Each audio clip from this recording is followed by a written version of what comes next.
Yeah, I think it was on my main bus route. Yeah. Yes. Oh my gosh, and the bus is everybody's going to 15 minutes to get.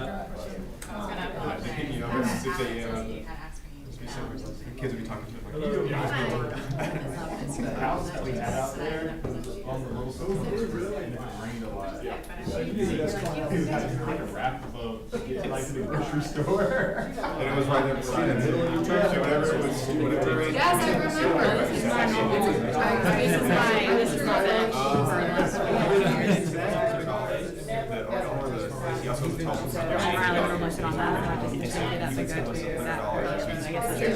And I would always run to do it. And he would never, like, he never give me a dime. They own the telephone company. He owns all the grocery stores. He has 2 grocery stores. That's great.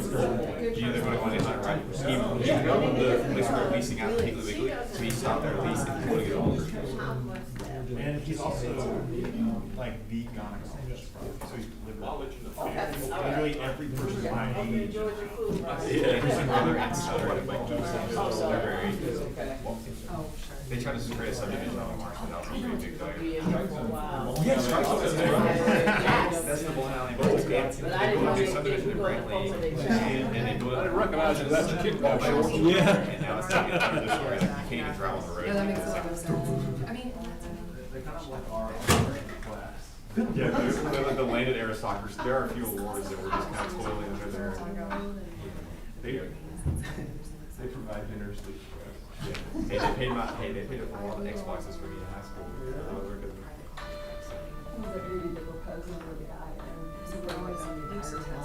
Yeah. That's really how it feels, yeah. You can't get internet or groceries there. Right. We have fiber optics. We find ourselves in the same room with EMC, right? Is that? We have that too, yeah. We ORENC. sorry, I'm trying to get some questions asked to committee today.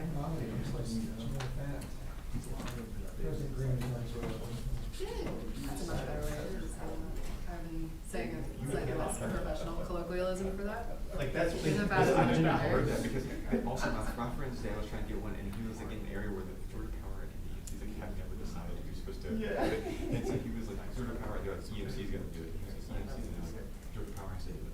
And he was like, well, who's gonna give you power? You're an idiot, you just need to figure it out. And he was like, okay. So finally he could pay money for Georgia Power. Yeah. So that's what they're saying. It's like, they just don't know what's in it. They do some formality.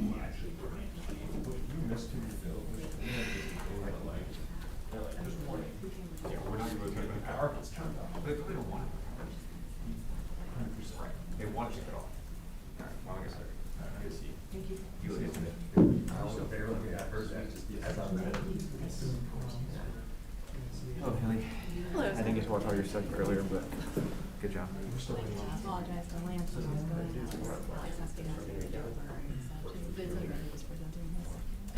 Well, that's, I heard him say that. I forget Matt, he was like, Alex from the governor's office is coming in here to bring us something, and then you came in and you both, I was like, well, that feels like, she's not Alex. Yes, that's right. That's right. How you doing? Good. Senator Walker, how are you? I'm good. You good today? I can't complain. It's a beautiful day outside. Yes, it is. I'm good. All right, well, I'm good, baby. yes, I'm endlessly appreciative of that. So, all right, well, I'm going to sit down. I just had a lunch with Lance. I'm trying to do mine now. With biscuits, mom biscuits. Yes, I need to get checked today to make sure my client hasn't reached out to us. You know, I'm worried that he's going to be, oh, yeah, before he was okay, like, during his spring break. So my professor called me. I'm going to feel really bad. Yes, but probably. He was fine to get so I just told him to tell me when he left and when he returns. That way I know. It's been 2 weeks, so you don't have to tell me. But he should be fine. He's like a lot. Yeah, I was like, he's like, but, so, hopefully, everything's going good. I think it's not spring break, so it's very nice to be, but it's not. Yes. Like right now, I'd be in clinic, right? Well, no, I'd be going to clinic right now. It's just nice to be. It's nice to be here. Go to focus. Although I did tell Alex, I was like, hey, what is this? He's like, what is this? And I looked and it wasn't even for the committee. And I was like, I don't know what I'm talking about. I just think it was out. This is my wall. So, yeah.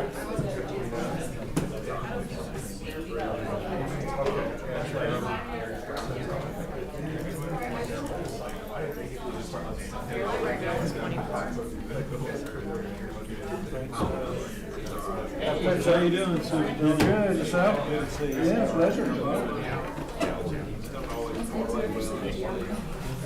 Yeah.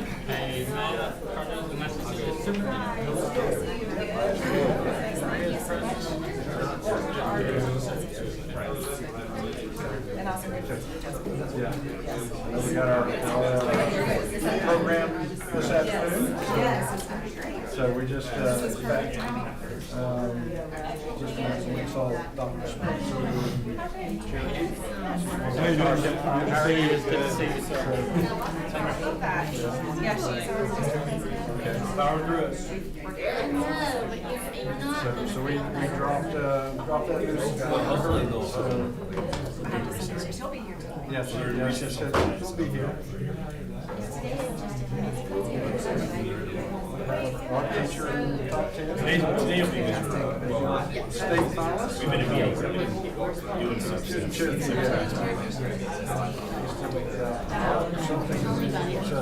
Something, it's a special. And taking that out. Hunter Ryan. I am so sure. Microsoft.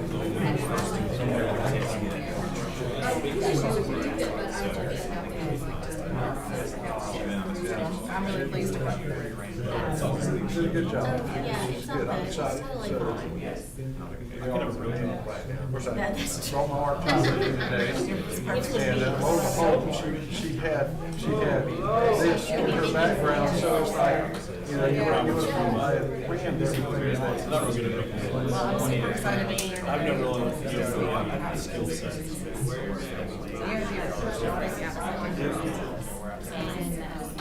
Very fortunate to be in Sun City. Thanks for your guys' Oh, yeah. Once we kind of heard that we had a sponsor, Yeah. they want you to say, hey, we really like to see this across. So, That's what it currently is. They were right being that small town.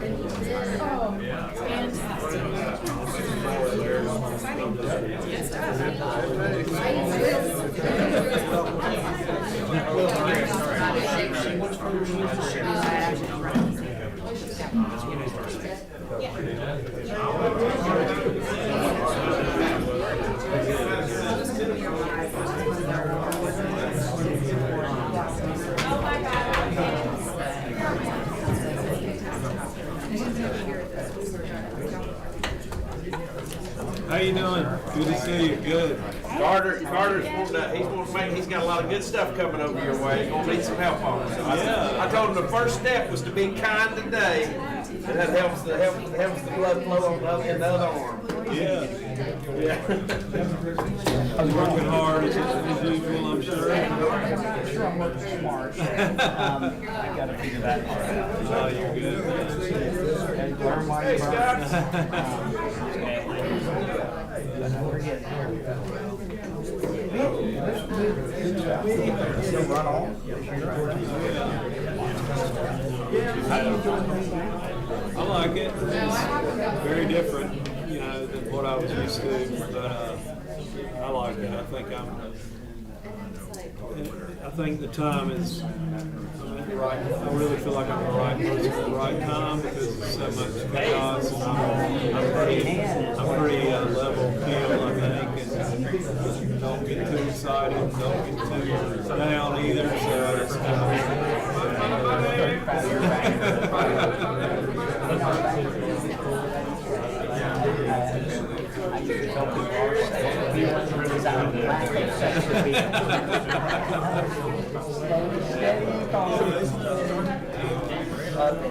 Looking forward to hearing. Thank you.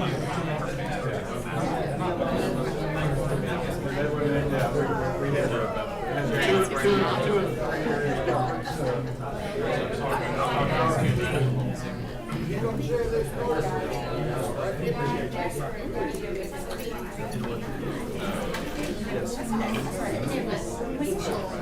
No, it's not.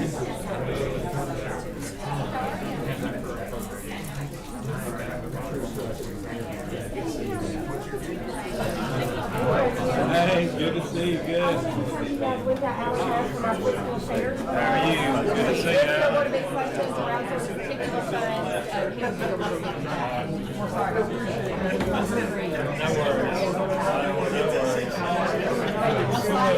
In a way, it's less pressure, right?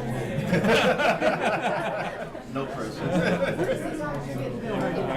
have one of my most important constituents sitting by me. I'm like, I don't want to screw this up. Well, we appreciate everything Yeah, very much. thank you. You're welcome. Thank you. Thank you.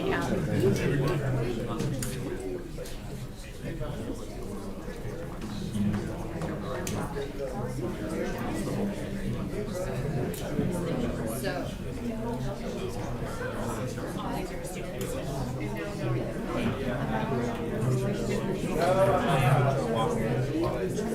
Yes,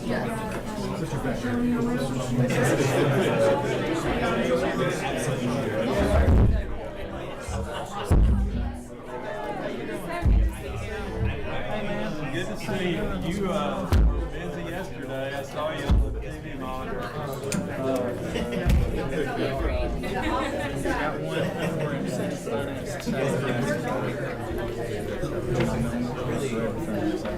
That's good. Yeah. I'm glad. If I can get my drone aerial imagery bill out there, I would consider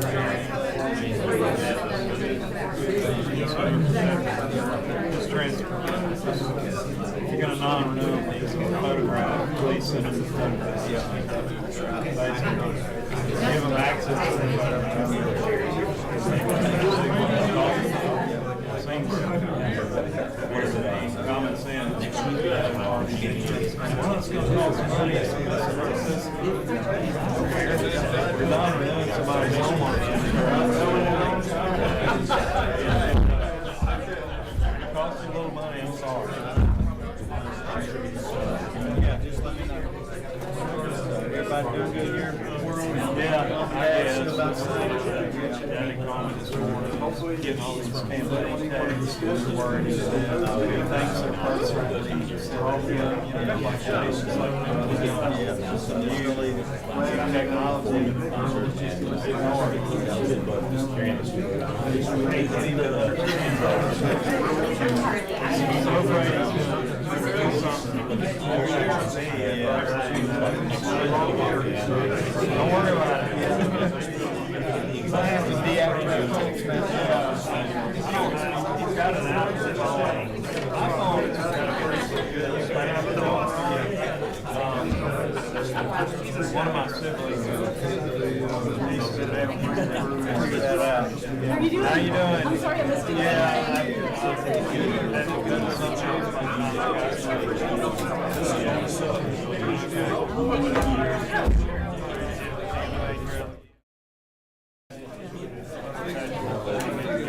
Sorry.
Good afternoon, everyone. I'm going to go ahead and call this meeting of the House Higher Ed Committee to order. We'll get started. There's a lot going on around the Capitol today. We do not yet have a quorum to take action on legislation, but we will go ahead and get started with our hearings and information. So at this point, the chair will go through the legislation, and we'll hold the items if we wish to take action, and we'll do all of that. Pardon me, at the same time. So we'll go ahead and do that. To the pro tem of the Senate, or Senator Walker, if you want to get ready to come on up here, and while you're doing that, I'm going to ask. We have some folks from Columbus State. I'm going to ask whoever wants to be in charge of that august body, if you'll come over to the podium, Mike, and introduce your folks. I'll give you just a minute while the senator's settling in.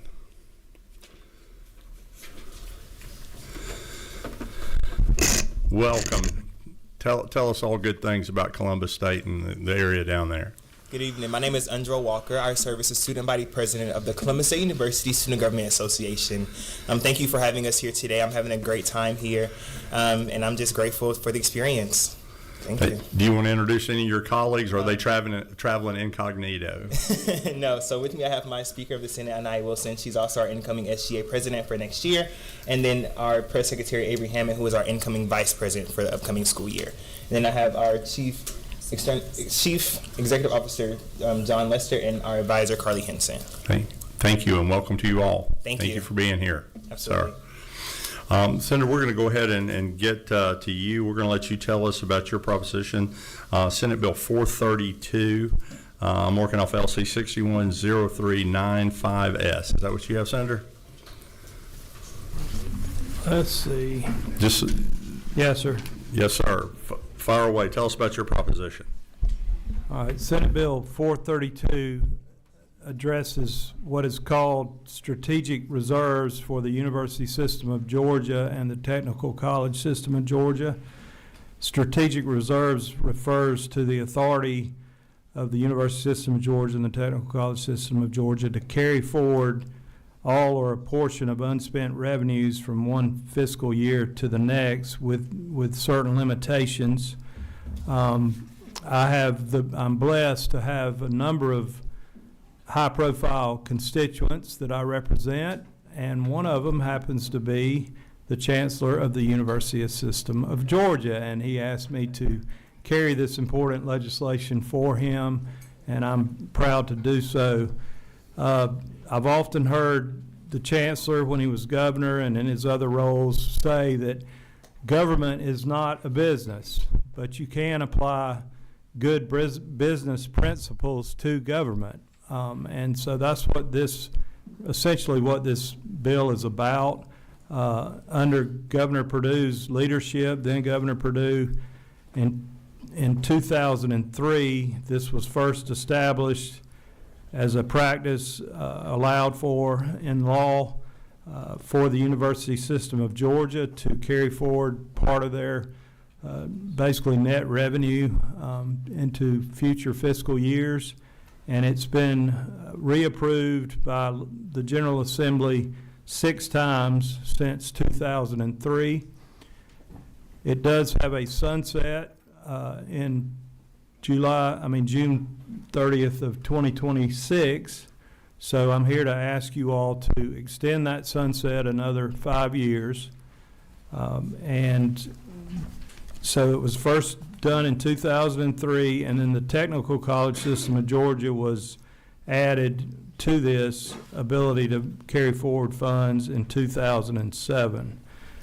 The reason it's important is, think about a college or university or technical college that wants to build a parking deck for their staff and students. This parking deck would be financed by parking fees, and the revenue for that would come into them, and they would need to maintain the parking deck and provide for any unexpected things that might happen to the parking deck. And like a business or your household, they would not want to spend down every penny that they take in for the parking receipts in a fiscal year necessarily. Think about our research institutions especially our research institutions that get so much outside grant funding to work on technology or new developments or seed development, for example, at the University of Georgia, or Department of Defense contracts at Georgia Tech. Those are long-term grants, long-term projects, and if they get the grant money and they aren't able to carry any of it forward, that would not be sustainable or practical to fulfill the grant requirements. So those are just two examples. I do want to make a point that they are not asking to carry forward any state appropriations. It is just tuition revenue, and that's capped at 3% for the university system and 15% for the technical college system. Or it's this outside funding like grants, or if let's say the Carl Vinson Institute does continuing education for an outside group, they get fees, so that money is able to be carried forward. So that's essentially, we're just wanting to extend the sunset 5 years on a practice that's been going on since 2003, working well. And also, the other little thing this does is for de minimis amounts of money that are owed to the university system or technical college system basically from students, they want to be able to, after endeavoring to collect the money, anything under $3,000, $3,000 or less, they want to be able to write that off so they can clean up their books. They would continue to try to collect the money, but the example that was given to me is oftentimes maybe a student comes and maybe they're on a Pell Grant, for example, and they drop out and they leave. Somehow money is owed back to the federal government for the entire Pell Grant, but the student has been there for some period of time, so there's tuition due, and they don't want to spend an inordinate amount of resources trying to collect small amounts of money. So that's what the bill does. Mr. Chairman, I'm happy to try to answer any questions. There are folks from the Technical College System of Georgia here and the University System of Georgia if there are detailed questions that I'm unable to answer. Thank you, Mr. President. I appreciate you doing that. And to be clear, the write-off amounts has been in current law for a period of time as well. You're just extending the sunset on that date. We're not adding that. I want to tell you, your constituent must have a great deal of faith in you, as the chancellor normally, comes and speaks his mind before this body. Himself, so he must have great faith in you as his senator. You have a couple of questions, if you would take them. Yes, sir. Dr. Clark, you have one, number 4. Thank you, Mr. Chair. My first question, you said that this, and first, thank you for the bill. You said that this has been going strong since 2003. We've approved it 6 times every 5 years. Why do we have a sunset? Why is this not just law? Well, as a legislator and an appropriator of state dollars, I like the idea of the General Assembly having a part in this process and having the ability to have discussions and accountability. And I don't have any qualms that it's not being handled properly. I'm really, really proud of our technical college system and our university system. I think we all are.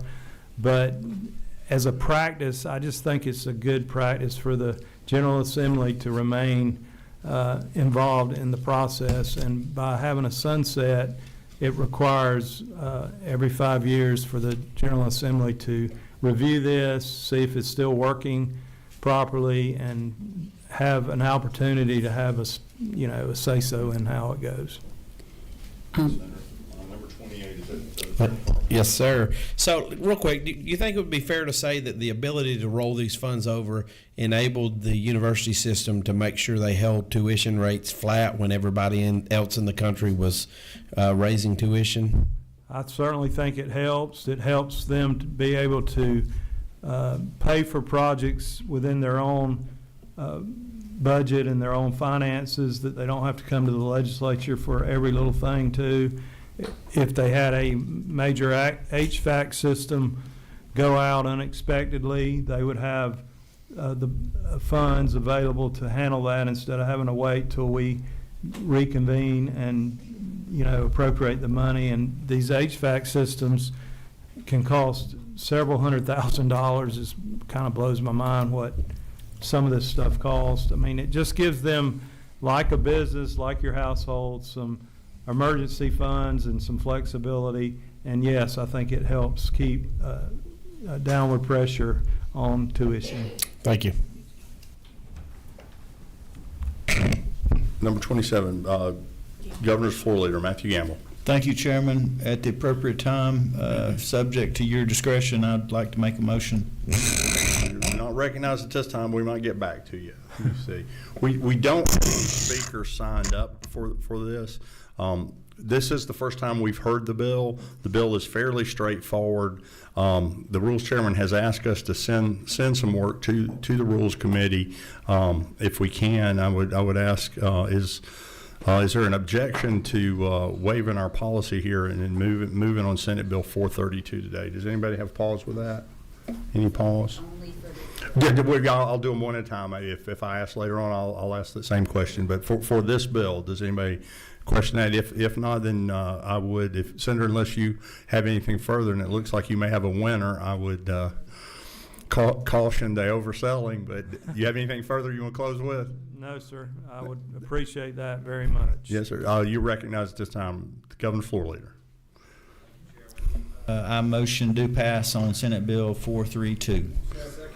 I have a motion and a second. This move forward to the Rules Committee with due pass recommendation. That's Senate Bill 432 LC 610395S. Is there any discussion? I said that we have a motion and a second to move it forward to rules. Is there discussion? Is there discussion? Hearing no discussion, all those in favor say aye. Any opposed, no. It moves forward to rules. Thank you, Mr. Chairman. Dr. Clark was keeping me honest, making sure we voted.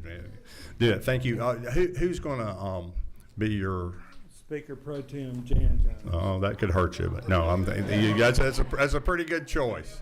Pretty good choice, Senator Walker. Yes, sir. Thank you, Senator.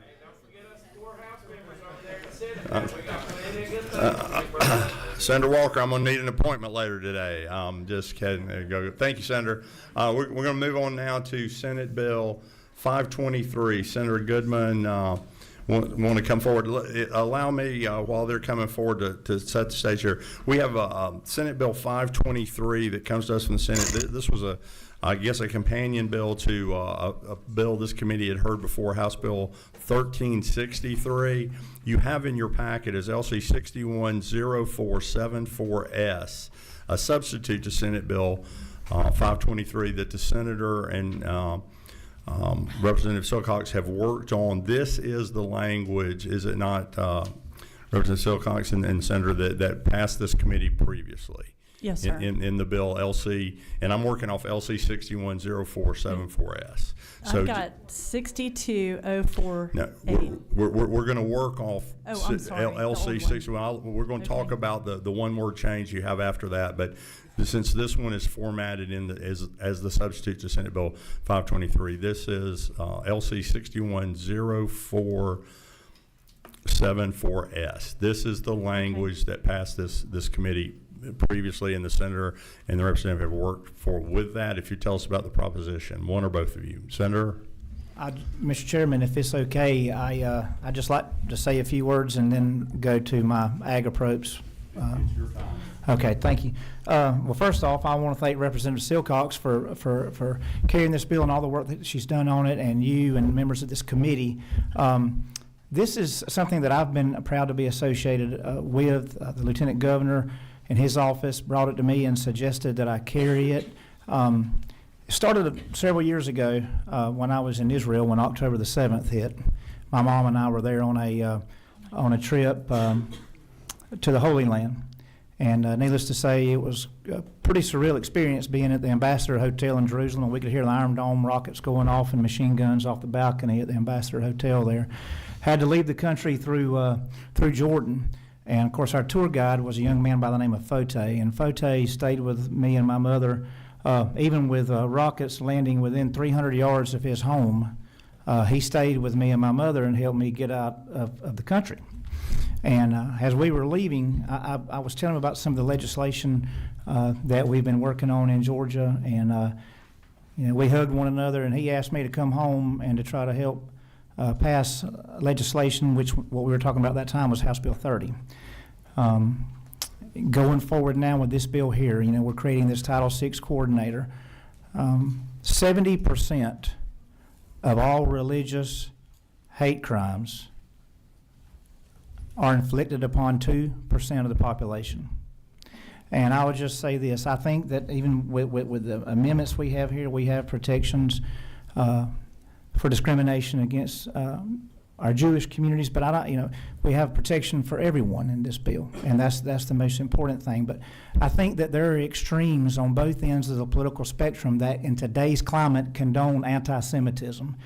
And I'll just say this, history has shown us what happens when we allow anti-Semitism to take root in our society, because the last time that it happened, and the leaders of our grandparents' generation didn't stand up to it. And before it was over with, 60 million people died around the world, 6 million European Jews were slaughtered, and 435,000 Americans died before we got the genie back into the bottle. And so as for me, I'm going to always try to stand on the right side of history on this. This is not a red state or a blue state issue. New York and Connecticut, Tennessee, Arkansas, Oklahoma have similar Title VI coordinators. And with that, I get long-winded, Mr. Chairman, and I'll just close with that. And if it's okay with Representative Silcox and with you, Mr. Chairman, I'll go on to my Ag Appropriates meeting. But thank you for hearing this bill. Thank you for the work that we have done on this collaboratively. And I just hope that we, the members of the General Assembly, when history judges us for our time here, that we stand on the right side of history. Thank y'all. Yes, sir. Senator, this is a serious matter, but I do want to rib you a little bit because that House and Senate thing is. Yes, Chairman Hatchett said y'all just vote the budget out. He did a good job. So I'll just leave it with you at that. Now, thank you much for your work on that, and you feel free to go about your business. If we need you, we will call. Thank you, Mr. Chairman. Thank you very much. Thank you. Representative Silcox, do you want to tell us anything more? And then there's a couple of questions that we'll have. Certainly. I will say that there's been one small addition to the bill since y'all saw it as a committee. But the bill, as you see it, we took out all references to anti-Semitism. And there, like I said, there's one small change. And on my version, it is on line 66 of the bill. Is that correct, Mr. Chairman? Yes, ma'am. And if the lady will let me pause here. Members, what you have before you is the exact bill that we passed out of here previously, written as a substitute to Senate Bill 523. What the lady is going to suggest, and what she actually had a sub prepared for, but it was inadvertently prepared as a sub to House Bill 1363. Yes. So I believe what she is going to suggest is inserting on line 66, after the word complaints, you're going to say and appeals. Is that not correct? That's correct, Mr. Chairman. And the reason for that is if you look up above at line 43, we delineate very clearly, establish, maintain, and publicize a uniform complaint submission process available electronically in writing where everyone can report violations. But I did want to make sure that this included federal appeals, and because people still have that venue available to them to go to the federal courthouse. But I wanted to make this broader so that this encompasses, because there has been some language suggested by others that would set up specific procedures for the whole state, and I would maintain that we have many different sizes and shapes of school systems in Georgia, and so I think that this language is broad enough that they have to cover this. But yet at the same time, I think that this gives each area of the state the flexibility to develop their own procedures and how they want to handle this with their school system for their area of the state. So, so that is the only addition to the bill, and I'm grateful to the committee for perfecting this bill. I'm grateful to Senator Goodman for accepting the changes that y'all made to the bill, and would so appreciate your favorable consideration. Okay, you have a couple questions. Dr. Clark. Thank you, Mr. Chair. And actually, one of my questions was what was the difference between the two? And so with that difference, has the State Department of Education weighed in on how they would be able to implement this law, in practice? There have been discussions with the DOE, but again, I think the language here is broad enough for them that they would be fine with it as is, because it gives them the flexibility in the rulemaking process to vary that per the area of the state and the school system involved. All right, but they haven't made like a... No, they haven't given me a letter or Okay, anything. got There it. wasn't time to do that. All right, I understand. Thank you. Thank you. A couple more questions, Chris. Thank you, Mr. Chairman. The person is here from the state superintendent's office if he wanted to comment for Representative Clark. The one thing I want to know is, does the state of Georgia have a civil rights division? Does the state of Georgia have a civil rights division? No. Okay, because I noticed that. No, this would be the first time that we are putting any of the civil rights law into Georgia law. Would be to include Title VI in this, and so it would be a major step forward for the state, in my opinion, in terms of handling discrimination. Okay, but who would handle it? Again, there would be a statewide coordinator that would be the head of this for the state, and they would develop the framework within the different school systems as to how everybody makes their way through the process up to that point. So is this person legal? Was that a judge, a lawyer? I mean, what qualifications would they have? I think the great news is we have already this system in place with our colleges and universities, and so I think we have a great model that they could follow in terms of who is chosen. But that's a great question. Thank you. Thank you, Representative Bernard. One of the things I want to make clear here, and I'm going to look at our attorney down there, and I believe I'm saying this right, there's already a federal process for these discrimination claims. Yes. Nothing we're doing today circumvents that. That's always available. It was available yesterday, it's available today, and it will be available tomorrow. What we're doing is adding the opportunity at the state level.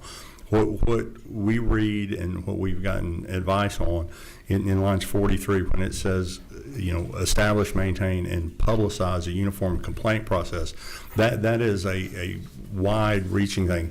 That then included, as the lady suggests down in line 66, to specifically say complaint and appeal, to make clear we are doing this in deference to the aggrieved party so that they can complain locally. They might be able to complain directly to the state. They can always complain to the federal government so that they can get the best and most timely response to that.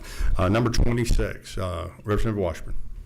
Thank you, Mr. Chairman. I do not have a question, but at the appropriate time, I'd like to make a motion. We'll come back to that.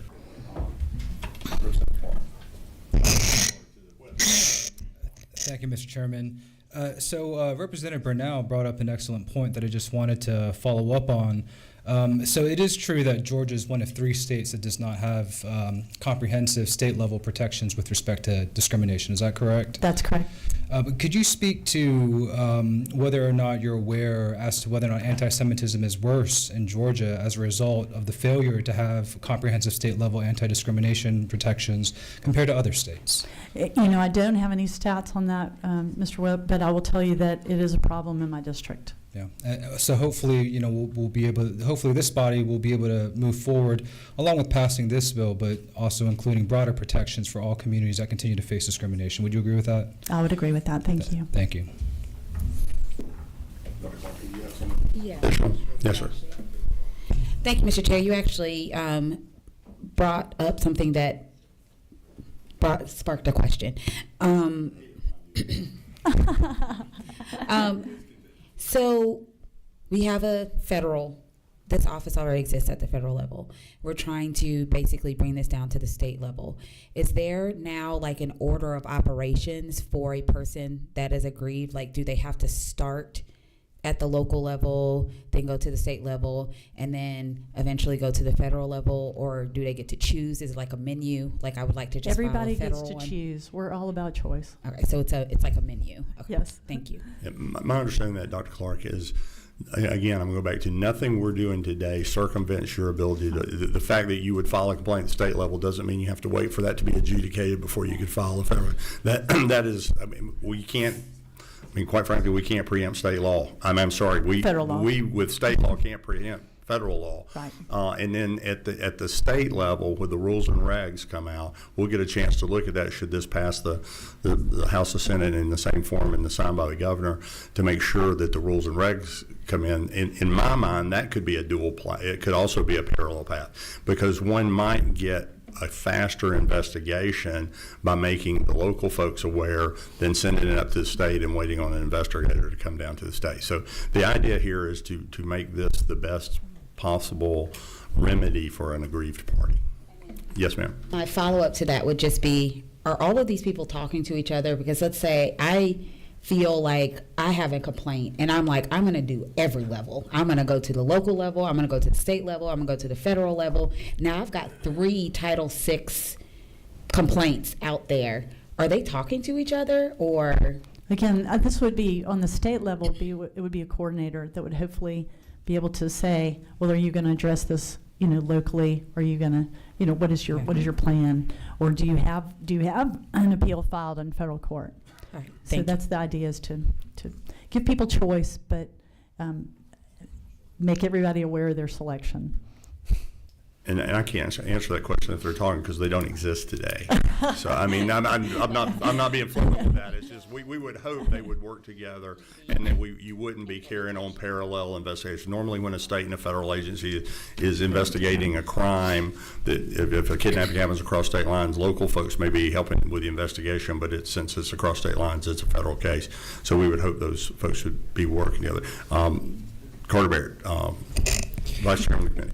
Thank you, Chairman Silcox, for this very nice bill. I've received just tremendous positive feedback from my constituents already about this bill. I'm curious if you're in the district you represent, are you already hearing a lot on this bill? I have actually included this in my recent newsletter and or email to my district, and I got some very nice comments, and I think people are most appreciative.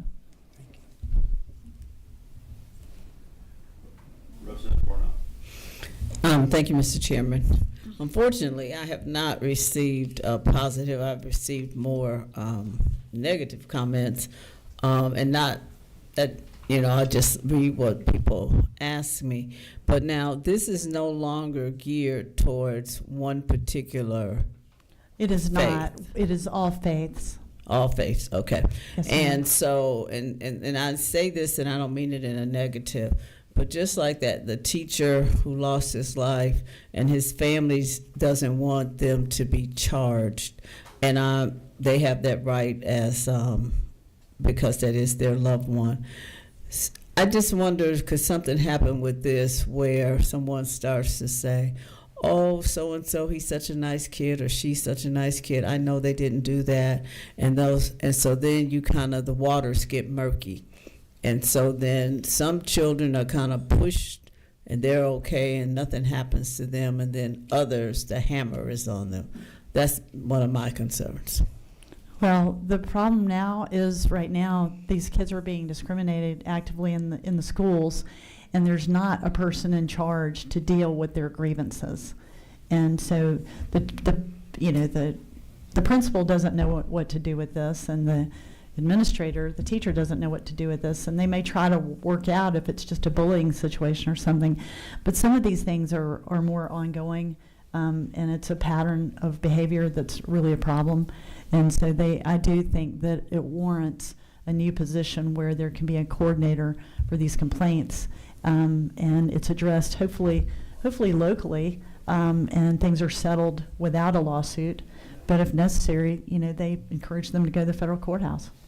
I just still think we need to have a legal person, not just a coordinator. I don't think And that's I feel sufficient. certain that that person would be a legal person, but like I said, this is not in the bill, and but we have a great model with the colleges and universities, and those are legal people.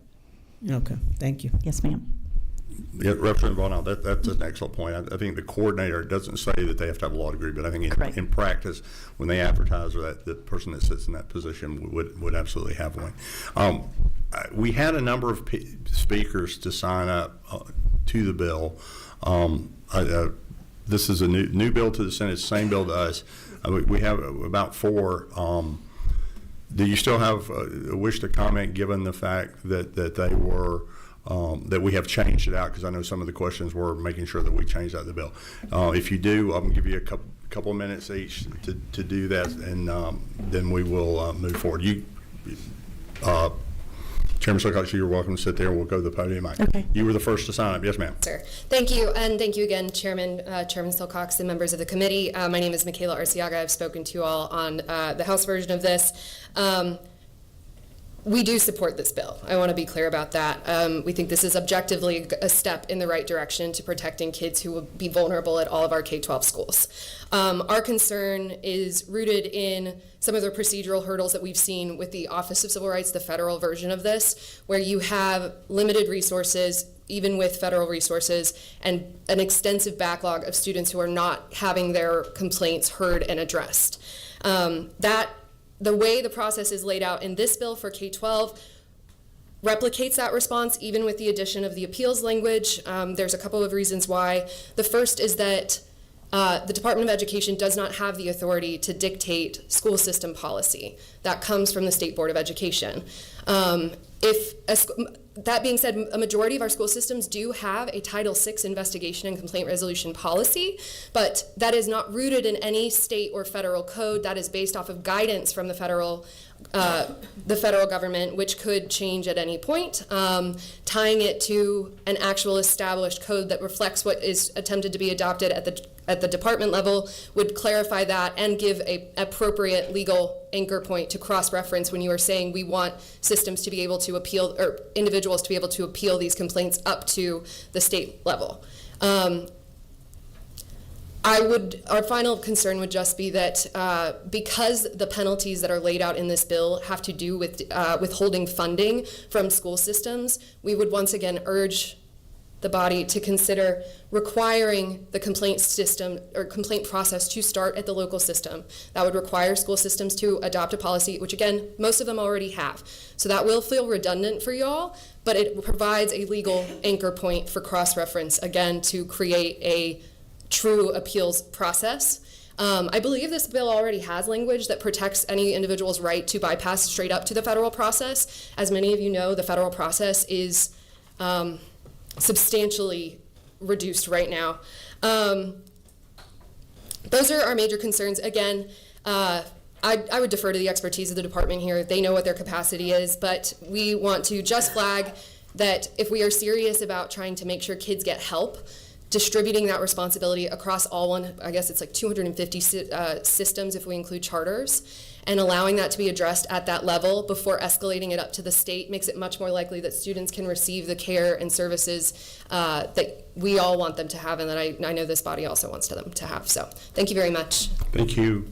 Aska? We have to get back with you. I can't ever know if that's a U or an A. No, thank you. I had a friend write down my name, so I'll blame it on her. Thank you for letting me speak to all of you again. My name is Aska Mahmood. I serve as the Executive Director at CARE Georgia, the Georgia chapter of the Council on American Islamic Relations. I thank the sponsors and this committee for considering the amendment to make sure that this bill is more equitable and includes all faith groups equally. I appreciate that the sponsors and the authors have accommodated our concerns. Like I had mentioned last time, we have recorded a 520% increase in anti-Muslim incidents in this state over the past 5 years. And, this delay in addressing Title VI complaints is very close to our hearts. So we really look forward to benefiting from the efficiencies that this bill and law will provide to our communities as well. Thank you again. Thank you. Am I right here, Yulene?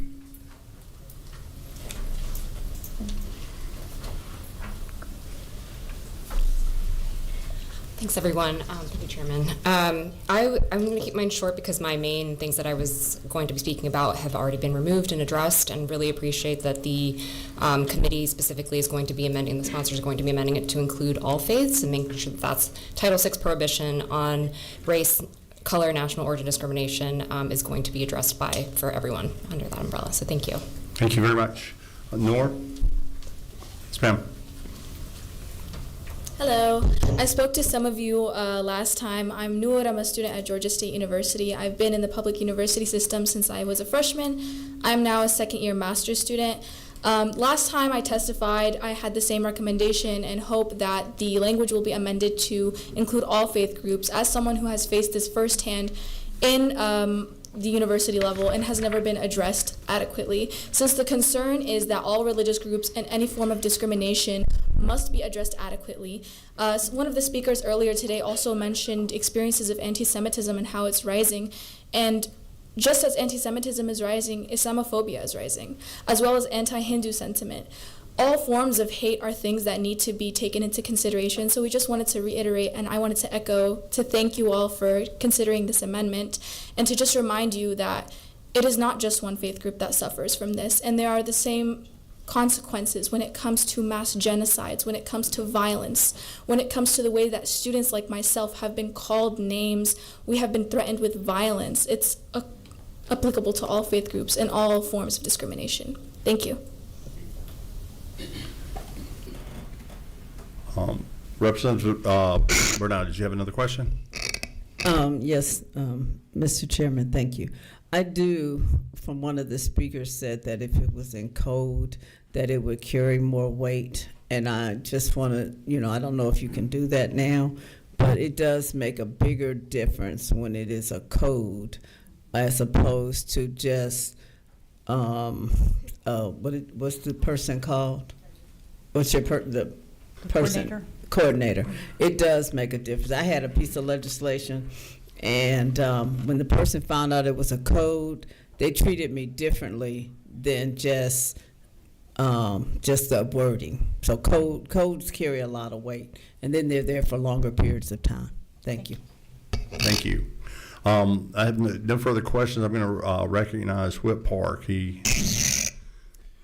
Thank you, Mr. Chairman. But before making a motion at the appropriate time, Chair Lady Silcox, I did just want to say I appreciate you being receptive to the amendments and addressing the concerns that a lot of us were emailed about.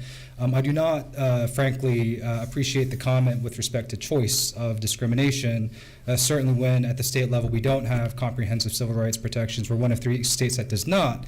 And of course we passed legislation, the majority passed legislation last year that undermine a lot of non-discrimination ordinances at the local level.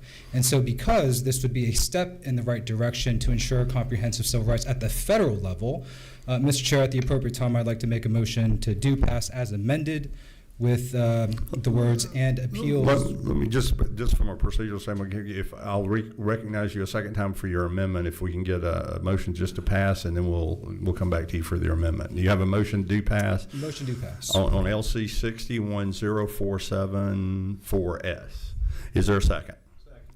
All right, I have a motion and a second that this do pass. This is substitute to Senate Bill 523, LC 610474S. Under discussion, I recognize Whip Park for an amendment. Thank you, Mr. Chairman. On line 66, after the word complaints, I would move to add the words "and appeals."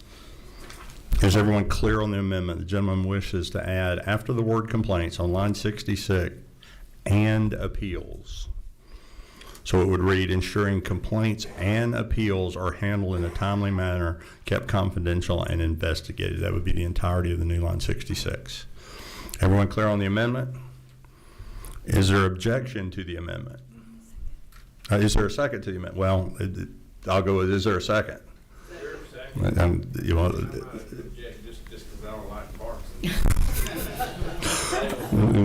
You're not recognized for that objection at this moment. So I have a motion and a second. If there's no further discussion on the amendment, all those in favor say aye. Aye. Any opposed, no. The amendment passes. We now have before us the main question, LC 610474S as amended. Is there further discussion? There further discussion? Hearing those, all in favor of bringing LC 610474S as amended out with the do pass recommendation by committee substitute, signify by saying aye. Aye. Any opposed, no. It moves forward with the do pass recommendation. Thank you very much. Thank you very much. Cox. Senator, come see us. We now are moving on to Senator Payne's proposition, Senate Bill 556. Senator, you got to get a lower bill number next time and you don't have to wait as long. Senator Payne, tell us about your preposition. Tell us with prepositions, tell us about your proposition. Yes, Mr. Chairman, thank you, and committee. This bill has a high bill number because it came late in the session because it was not realized by the Department of Education that they had this need until, once they realized the need, it was kind of a rush to get this into us while we were in session to take care of this. So, but this is just adds the addition of fine art courses to Hope Rigor course list. The bill will add advanced placement AP International Baccalaureate and upper level Cambridge Fine Arts courses to the Georgia Hope Scholarship Rigor course list and OCGA 20-2-157, allowing them to be considered in the calculation of grade point averages for determining Hope eligibility. Beginning July 1, 2026, this bill would include the following coursework subjects on the Rigor course list for the students in grades 9 through 12. It'd be English, mathematics, science, social studies, foreign language, and with the addition of fine arts to meet the Cambridge. The Georgia Department of Education had requested that these courses be added to the Georgia Student Finance Commission. However, the Georgia Student Finance Commission is unavailable to do so. Do this change without statutory change required new legislation, and that's why we brought forward this bill in the last hour before crossover. You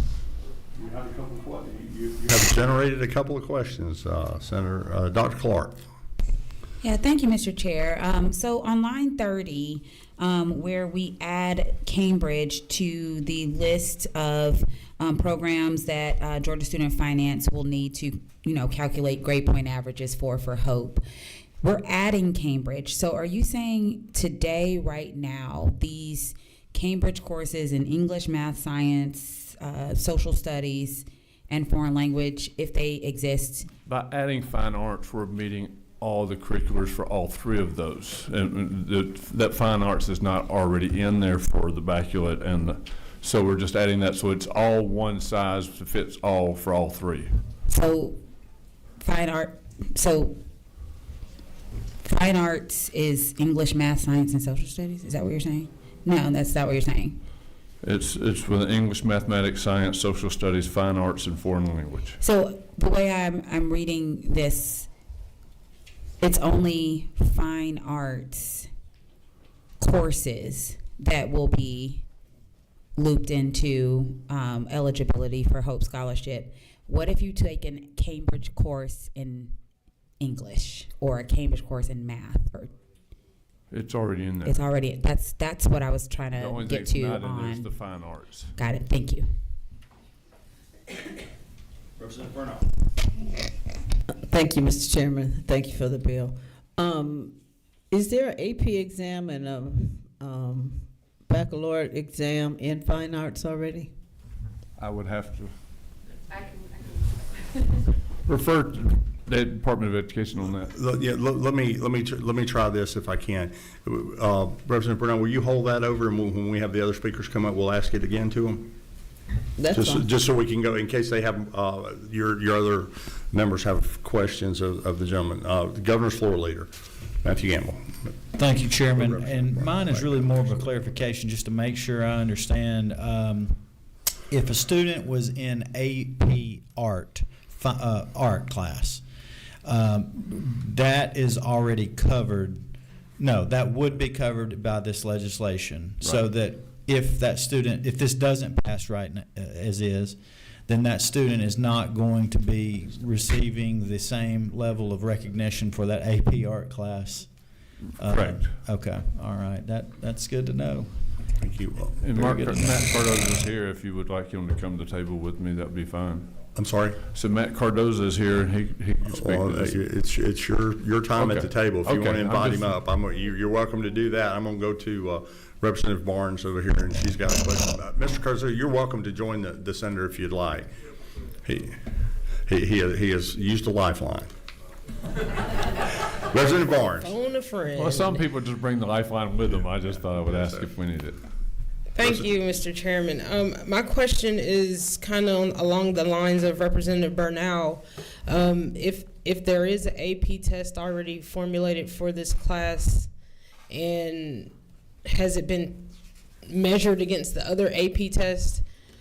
And also, I see your head shaking, so I guess that's the answer. And then my next question is, what are the fine arts classes that are included in this? Like photography, or is it just art, or?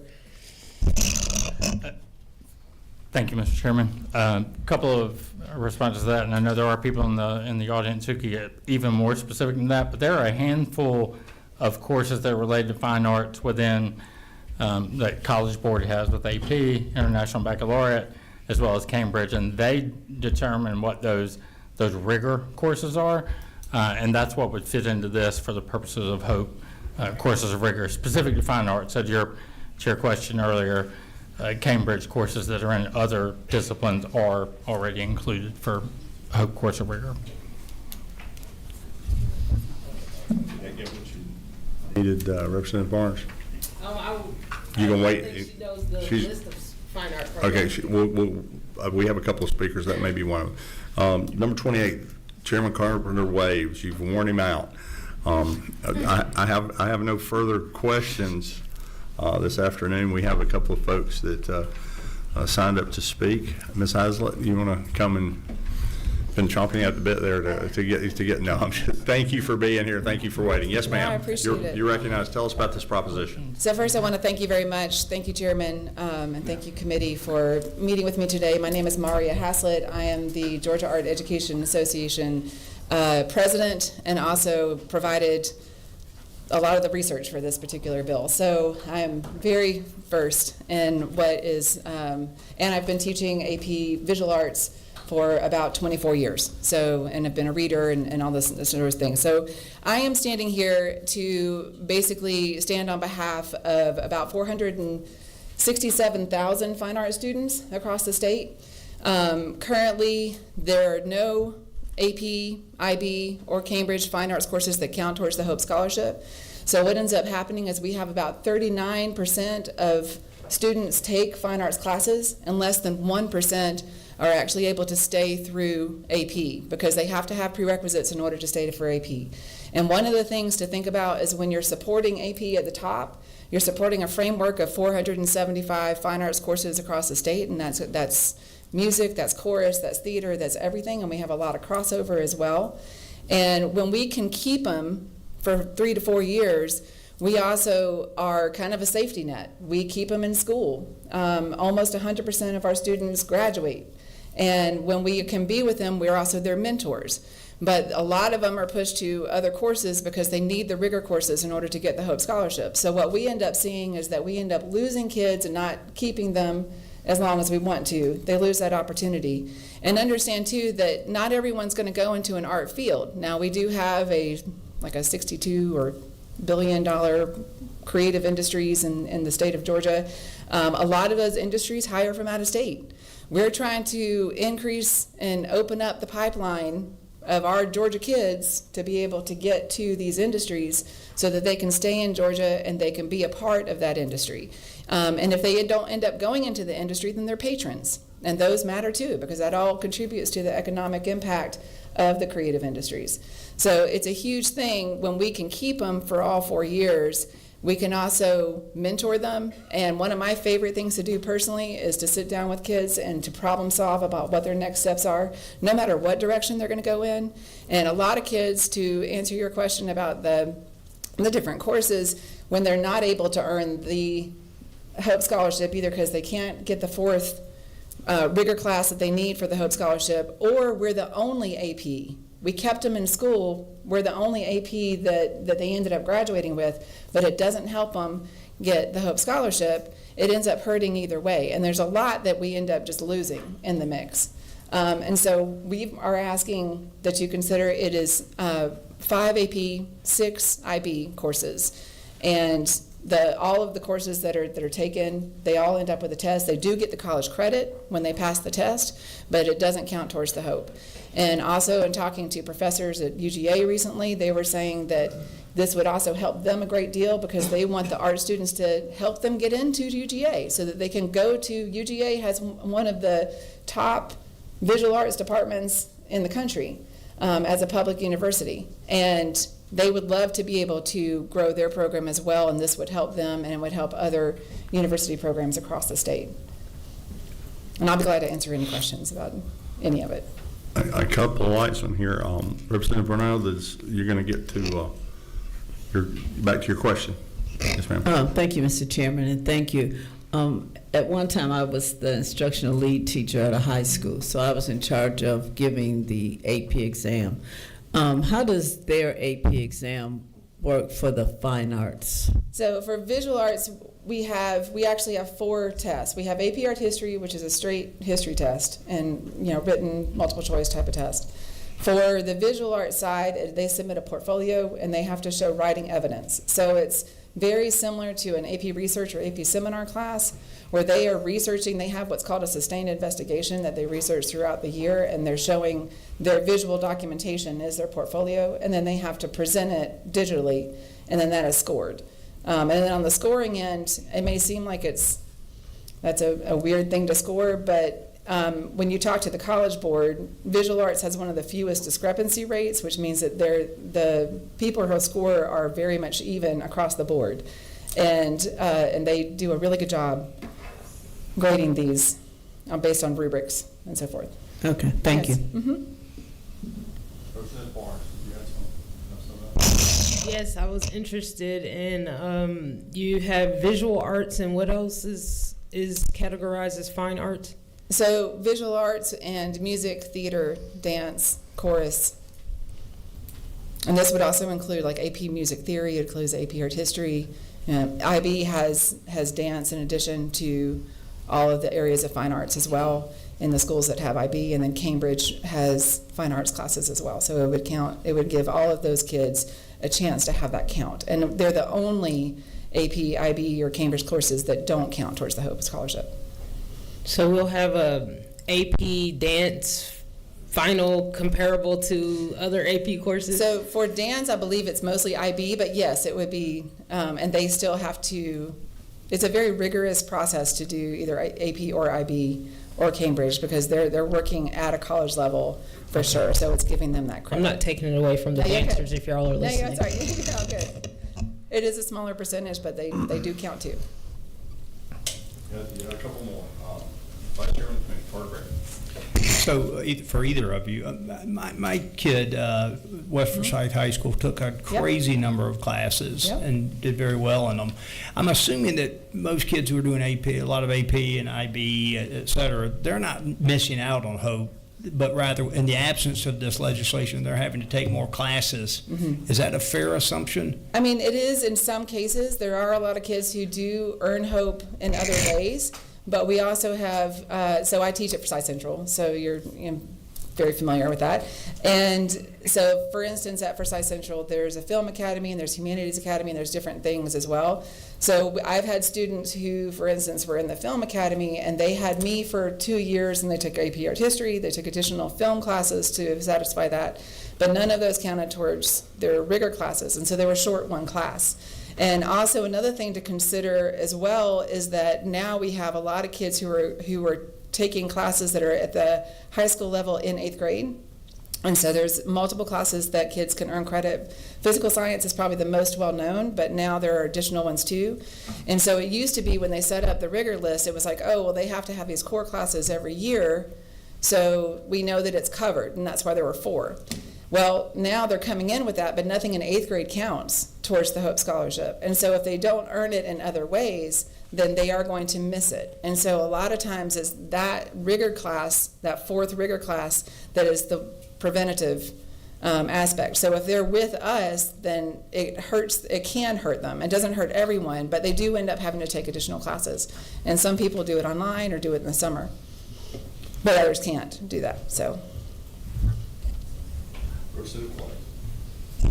Thank you so much for bringing the bill, and as a former high school, college, and career director, this is immediately something that I know for sure our kids and parents need, and it's not just hope that they might miss, it's the zeal part of the hope that our kids who really are highest achievers in those areas would miss, and so I'm glad to see this, but I would like to talk about what's behind that, and that is teachers who have the credentials to teach AP, whatever it is, whatever the subject, and the fact that we pay them more in order for them to be able to teach our students at a higher level, and then when we don't give our students the support that they need inside of their GPA, then we lose all the way around. So I hope this sounds like a win-win situation, and I want to thank you for bringing it, Senator. We appreciate it. Yeah, thank you very much. Dr. Clark, you're recognized. Thank you, Mr. Chair. And this probably is not a question for you because it sounds like you're more experienced with AP. Again, it's very glaring to me that we're adding Cambridge to the code here. And so I don't know if there's anyone. We have a speaker next. All right, I'll wait for my question. Okay. Allow me if I can. I too have a question, and thank you. You have no further questions. Thank you very much. Thank you. Thank you, I do have that question, and for that reason, we're going to hold this over today. We won't slow the senator down long, but to make sure that we might be able to find generic language that fits Cambridge, but might, if there were another person, another group that could teach that, we wouldn't have to be back again, and we can maybe look at that. But we might get the answer to that soon from Sherry Reach. Yes, ma'am. Thank you so much, Chairman, and the rest of you committee members. I appreciate the opportunity to be here today. I'm Sherry Reach. I'm with Cambridge International. I've worked with them for the past 26 years after starting the first course in the state of Florida back in 1996. So I'm very pleased to be here, and I was asked to come primarily to answer your questions. But I would like to mention before I start that we are currently in 2 school districts. We started in Clayton County, and that was 5 years ago, and we're very pleased to say Elite Scholars has been doing very well with this program. And then we also moved on to another district, and it's Troup County, and we are working with Callaway High School. They just adopted this program a couple of years ago, so they're just getting started, but they're really doing well on the exams, I will say, and they are quite rigorous exams. We're having conversations right now with another district, and that's Wheeler County. So that's just underway. We're very excited about providing more opportunities. I've heard numerous questions come up about the Cambridge courses as they pertain to fine arts.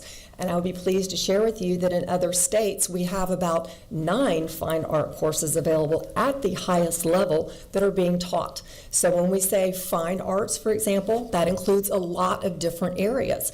It includes painting, it includes photography, it includes drawing, it includes all sorts of different things that you can imagine. And we have individual courses for each of those, and one exam that's tailored to whatever they are using, because they have to do a lot of projects to demonstrate mastery in addition to taking a traditional test. So there's a very wide range of courses available. Drama is available right now in this state. We just introduced that class a year ago, so it's just now getting ready to get started, so we're excited about that. I will mention that in addition to all of those courses, we have pre-advanced courses that get students ready for the college equivalent level, which we would call the advanced courses. So a point was made very eloquently earlier about how you do have a pathway you have to go through in order to prepare for that level of rigor. I'm pleased to say that SCAD actually does give credit for our Cambridge exams in art, and so we have a lot of students that come out of these programs and they are ready to go to SCAD, and when they arrive they thrive because they are very well prepared. I'm going to pause there, if I may, for just a moment and see what questions you may have for me. You have one. Dr. Clark. All right, thank you. You're welcome. So the way I read this bill right now is that currently Georgia Student Finance Commission is considering coursework for AP, dual credit, and IB, and we are adding Cambridge. And so you mentioned that there are 9 being offered around the country, and you mentioned drama is being offered in Georgia. Outside of drama, what are the ones that are being offered at the schools in like Clayton and Troup County? Right now, not any others, but we are in the process of adding additional courses to the directory for their review at the DOE and then adoption if approved, and I haven't had any reason to think it would not be approved. Okay, thank you. You're welcome. If I may add something to your question, Cambridge has 70 courses at the pre-advanced level, and that typically means grade 9 and 10, and then 50 courses at the advanced level. That includes all the different languages and things like that in that number of 50. So I just want to share with you, when we did come into Georgia, we did not put all of those courses in the directory. We were focusing more on what the individual schools were requesting right then and expanding that opportunity. Does that help you? So in the schools, like, are there are more than just the fine arts. Is that what you're saying? Oh, or, yes, ma'am. Okay. Yes, ma'am. Would you like a list of what they just tested in? No, I'm just trying to get some clarity because it sounds like this is something that has been brought to Georgia. We're starting this up. And so earlier it was said that this is already included in HOPE. And I was just trying to get some clarity on that. Okay. Yes, ma'am. It started 5 years ago, and we are included in the different measures of accountability. We are included in the HOPE Scholarship.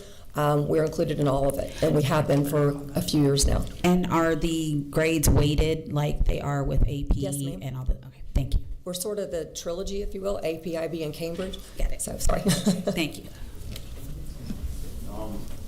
A question, Representative Jackson. Yes, I'm just amazed because you're talking about so many courses here, there. How do you decide whether or not you're going to continue with this one, drop that one out? Because it seems like that could be very confusing to our young people. And how is that managed? Thank you. That's a, oh, go ahead, please. Go ahead. Oh, thank you. That's a great question. We actually do a lot of professional development with all of our districts and schools that we work with, and that includes not only with the teachers on how best to, teach the skills and things that students need to be successful, but also with the counselors, the guidance counselors in the schools. They come to training as well to learn all about our different courses, what the options are, where that might fit into different programs they're already offering, like if they have magnet schools and they have certain areas they'd be interested in offering. So we have a very close relationship. We have individual people at Cambridge in the United States assigned to each school, not just the district, but each school, and they have quarterly meetings with them. So we are very, very hands-on on appropriate implementation that gives students an optimal chance for success. Mr. Chairman, may I ask another question? Yes, ma'am. How do you reach the parents? Because with all of these changes, I know that sometimes that can be very complicating with them because they would have to go back to school as well to realize what is happening with their students as well. Yes, ma'am. Thank you for that question. We primarily work with the actual teachers and counselors at the schools, and then they have the relationship. They have the relationship with the parents, not us. We do not directly work with the parents. We let the schools and the districts do that.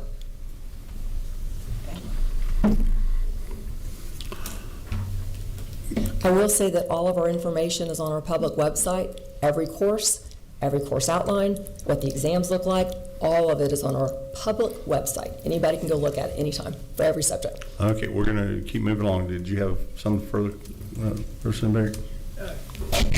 Yes, sir, Mr. Chairman. Your brochure, your handout says Yes, in sir. over 700 schools across the U.S. and in over 160 countries. How many schools in Georgia?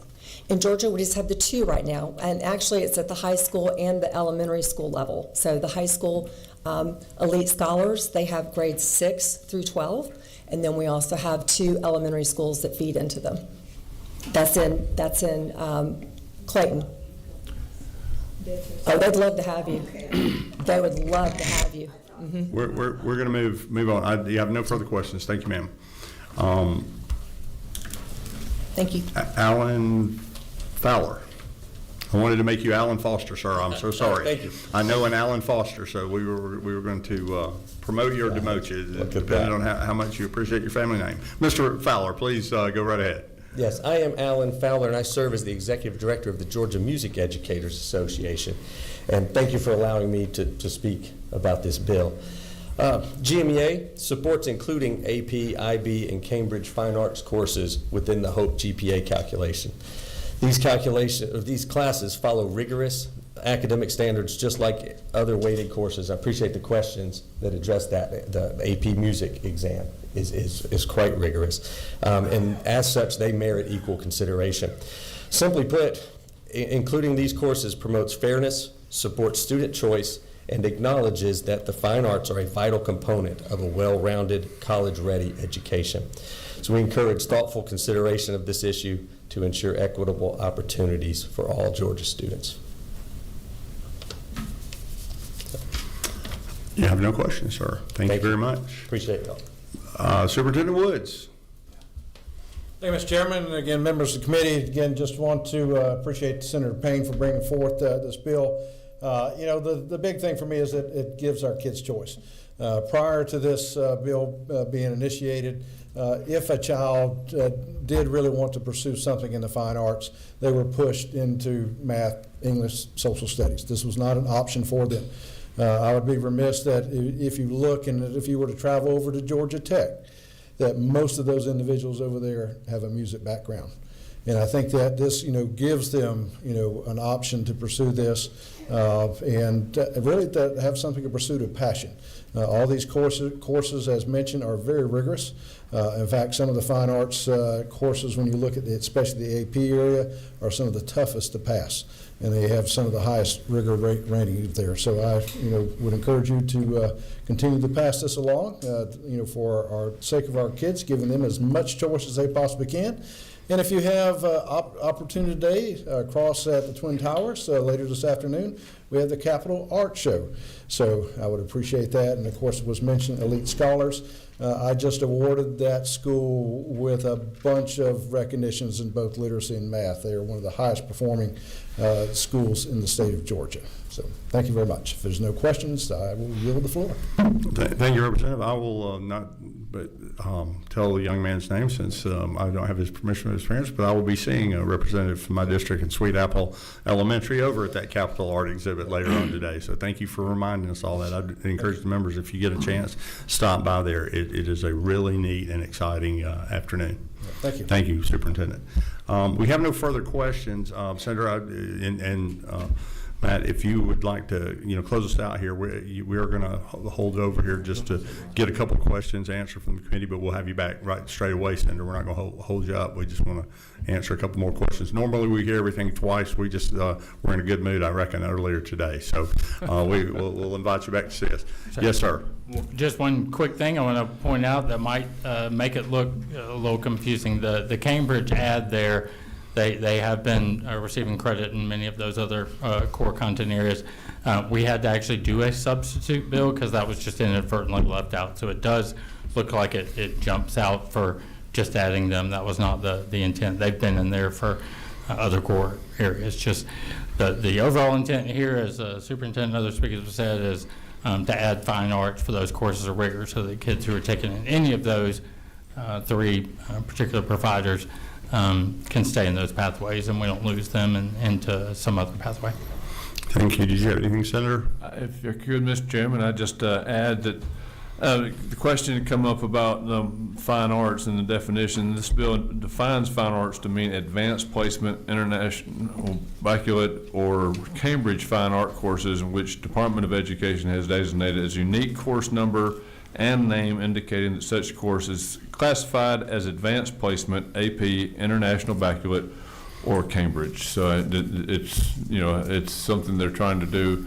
And the reason I had the urgency to jump into this bill was because I'd spent a lifetime as a probation officer working with the kids who were falling through everybody's cracks, quite honestly. And they were just kids that people didn't understand. And so many times because they didn't fit a certain mold, they weren't ever destined for a certain path. And so those kids So everything we can do to give a new avenue in education to these kids, we should be doing everything we can to make sure that we're serving their need, not our desire. Thank you, Mr. Chairman. Thanks, Senator. And again, mine personally, and we'll obviously always at the will of the committee here about moving legislation, but mine personally to hold it over is not to slow it down or to stop your legislation. I would ask this because while this is with us in higher ed because it affects hope, it has a lot to do with K-12 ed and our colleague, Chairman Irwin. And so the thing I want to ask and what I want to work on is that definition of fine arts is, can we make sure if somebody else offers one of these later, that we don't have to come back and do that again, or somebody, can we be more inclusive as long as they pass the rigor that the Board of Education does, and make sure I don't know if this reads something like including but not limited to, subject to the approval of the Board of Education, something along those lines, just to make sure that the gentleman's getting what he's after. I think what our teacher from Central Forsyth offered us, that we want to give the folks the opportunity to get credit for what they're doing. So with that, I thank you, Senator, and we'll get you back on straight away. Is there any further business before the committee this afternoon? Anything further? You may see a meeting notice, because I wasn't sure how we were going to be moving on some of these bills. You may see something for 8 o'clock in the morning. Right now, I will not wake you up at 8 o'clock in the morning. We got pieces of our work pointed out there, and so look for a meeting early next week. We will probably meet before next Wednesday because the days are getting short. But with that, if there's no further business before the committee, will stand adjourned without objection. I'm seeing no objections. We're adjourned.